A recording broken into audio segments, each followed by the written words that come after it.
అందరూ వ్యక్తిగతంగా మారుతున్న కాలానుగుణంగా అన్నీ మార్చుకుంటూ పోతున్నారు. కానీ గుళ్ళల్లో పూజలు చేసే అర్చకులను పురోహితులనే మీరు కేవలం టార్గెట్ చేసి మాట్లాడడం కరెక్ట్ కాదు. నాకు తెలుసు మీ కడుపుమంట ఏందో. ఏదైతే ఎస్సీ ఎస్టీ బిల్లు క్రిస్టియన్స్లోకి ఎప్పుడైతే కన్వర్ట్ అవుతారో ఆ వెంటనే అక్కడ వచ్చేటువంటి ఏవైతే బెనిఫిట్స్ ఉంటాయో అవన్నీ కూడా రావనే ఉద్దేశంతో మీరు ఈ రకమైన వ్యాఖ్యలు చేస్తున్నారు. మేము కూడా యూట్యూబ్లలో అన్ని చూడడం తెలిసింది. మీరు కూడా మందకృష్ణ మాదిగ క్యాస్ట్ కాదంట, క్రిస్టియన్లో కన్వర్ట్ అయినారు, వెళ్ళిందని చెప్పి మీ పేరు కూడా చెప్పినారు.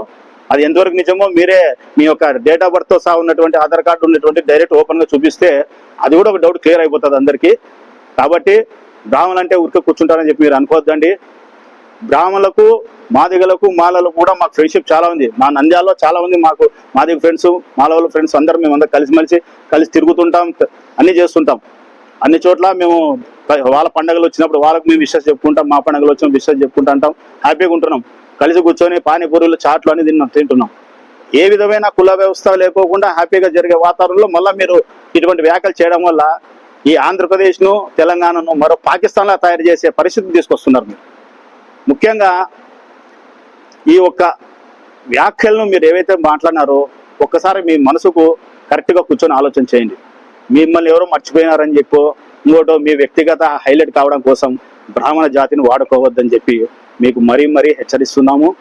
మీకు చెప్తున్నాం, ఇది ఈరోజు మేము పెట్టిన ఈ ప్రెస్ మీటు మందకృష్ణ మాదిగ గారి మాటలకు వ్యతిరేకిస్తూ పెట్టాం తప్ప మాదిగ సంఘం వాళ్ళు కానీ మాల వాళ్ళు కానీ మీ ఇతర కులస్తులు అందరూ కూడా మేము సేవపూరిత భావంలో ఉన్నాం.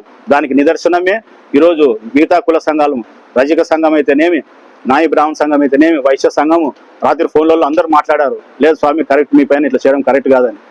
ఎన్నో తరాలుగా ఎన్నో యుగాలుగా బ్రాహ్మణులు మంచి చేస్తూ ఒకరికొరు